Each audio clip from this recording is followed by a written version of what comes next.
Hi everyone, FlightSim guy here, and today I want to talk to you about virtual reality. Alright, so let's get real.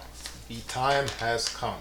If you're into flight simulation and you've been on the sidelines for virtual reality, now is the time to get in. And I want to take a moment in this video to tell you about my experiences with virtual reality and what you can do to go ahead and get started. So, took my first couple of flights in the Beach Duke, the Real Air Beach Duke, with my virtual reality headset, and it was an absolutely beautiful experience. Once you get into virtual reality on flight simulation, there's no going back. It's such a big step forward, and it makes you wonder, how have I been simulating or doing flight simulation all these years without it? So, yeah, virtual reality. So a couple months ago, I went back to visit some friends in Ohio, and he came out and he gave me this VR headset with a controller. And I said, yeah, well, where's the computer? He says, don't worry about the computer. Just go ahead and put it on and check it out. Long story short, I spent 3 hours in virtual reality heaven. Obviously, I'm talking about this. This is the Oculus Quest. Now, this is just your regular VR headset. Actually, this is not your regular VR headset. The Oculus Quest doesn't need a computer. Everything is built into the headset. This is the 128 gig model, and the moment I got home from visiting my friends, I ordered it from Amazon. Now, the Oculus Quest. The good thing about this, everything is built in. The operating system is based on Android, and once it boots up, it connects to your Wi-Fi, and you can surf the Oculus Store.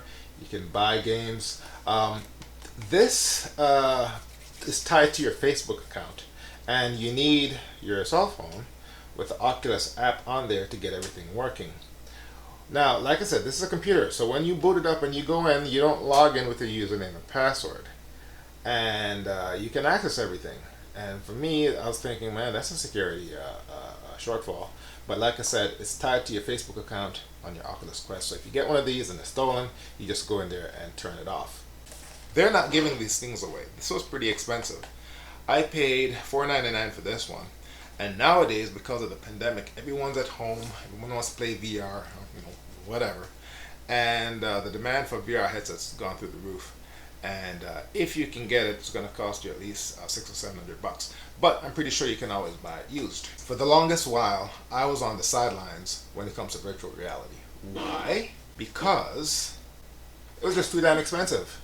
I mean, you had to buy the VR headset, which was at least $300 or $400. You had to make sure you have a graphics card that supported virtual reality. That's another couple $100. And then, if the flight simulator program that you're running doesn't support virtual reality, you got to buy the next up version, which for me was P3D. And then, the version of P3D that supports virtual reality, I had to buy all my new favorite planes again. So I was talking, $2,000-$3,000 there. Or maybe not $2,000-$3,000, but quite a bit of money. So I figured I'd just go ahead and wait. Now, after experiencing this at my friend's place, I came back and I just bought it. Not with the intentions of playing flight simulation.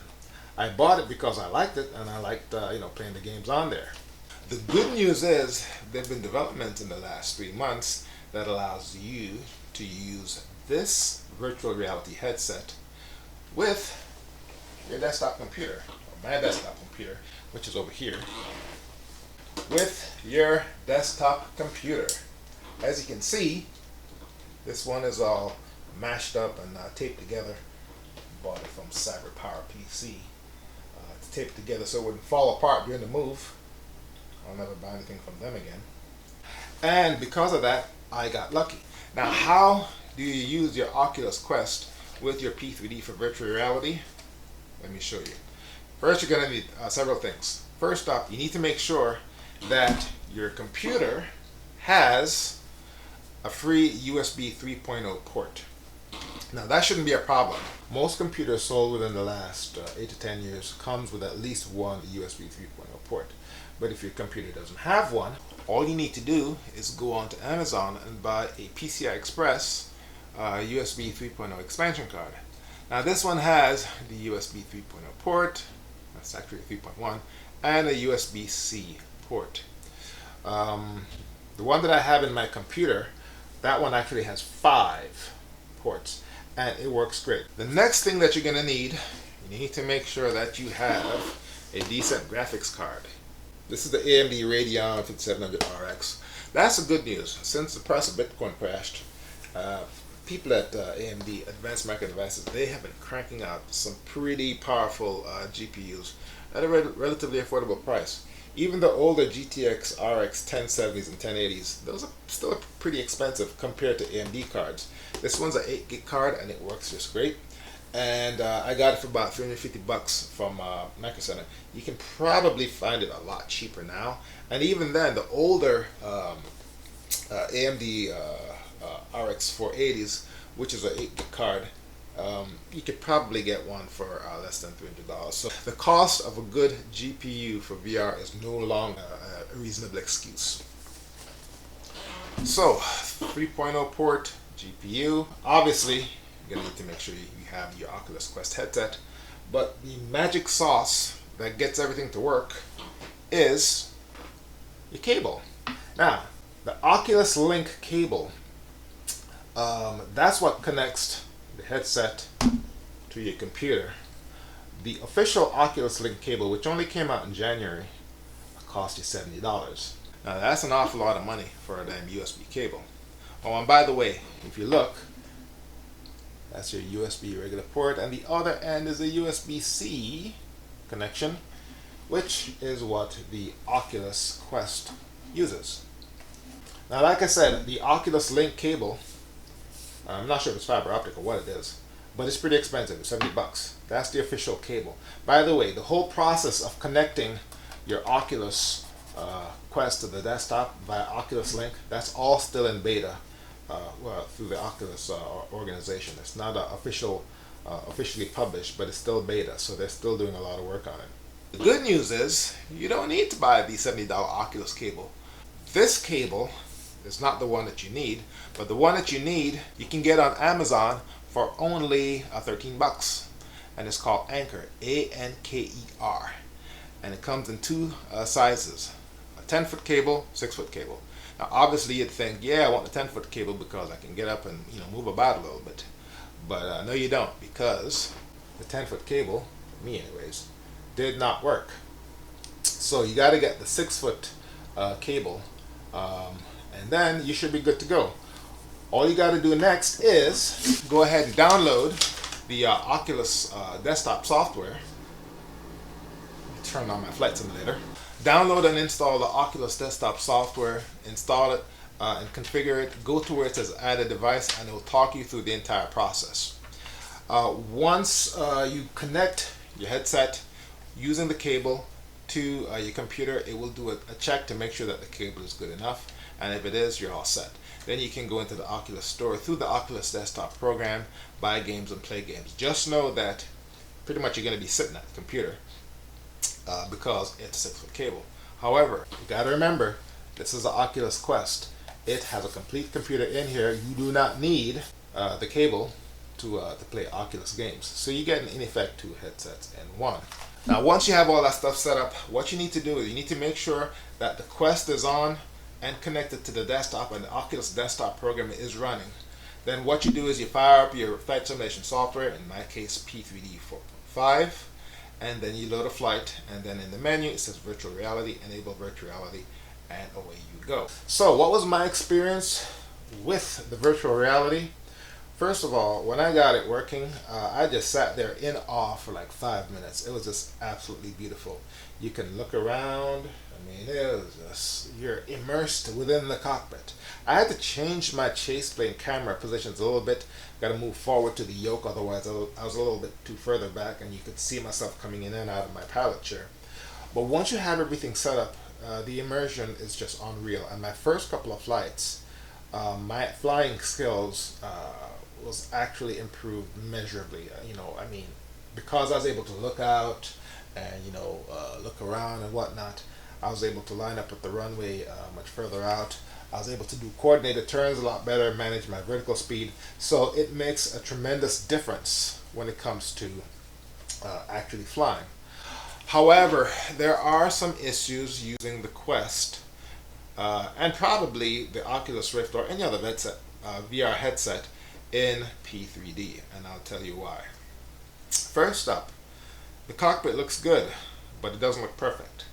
So to actually see some of the dials in some of the tube liners, the digital displays, with the display on, you have to look in and look to see what the dial is saying, you know, what the barometer is saying, or what N2 is saying. Just by sitting at the pilot seal, it looks a little bit fuzzy. You actually have to look into it. So as a result, to actually make the most of your instrument displays, you're constantly looking in and out and in and out, which isn't a problem when you're doing VFR flying in a GA aircraft. But flying tube liners, yeah, it can be challenging. But the worst thing, or the biggest letdown for virtual reality in P3D, is the clickable virtual cockpit. Now the virtual cockpit is still clickable, but to actually access the buttons and whatnot, you have to use your mouse cursor. Now the mouse cursor is implemented in P3D VR as a white circular dot, and you move it around, you move your mouse, and you see the dot moving about. Now to change something, what you got to do is you got to look at it with the VR headset and zoom in by moving your head towards it, and then moving the mouse over the switch, and when the cursor changes color to a bright white, then you can go ahead and click it or use the mouse wheel or whatever. Now, flying a tube liner on final, yes, it's not going to work very well. And it just makes interacting with the virtual cockpit that much more goofy. And if you're flying, you got to fly the airplane. So like working the radios while you're flying, you got to move up to the radio and you got to move the mouse and turn it and everything. And while you're doing that, your plane could be spinning out, stalling, flying into a mountain or whatever.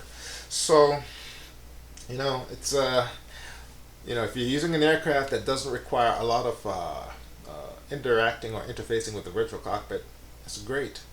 But flying a tube liner, if you want to do a nice flight, keeping it as real as it gets, it may not work as well.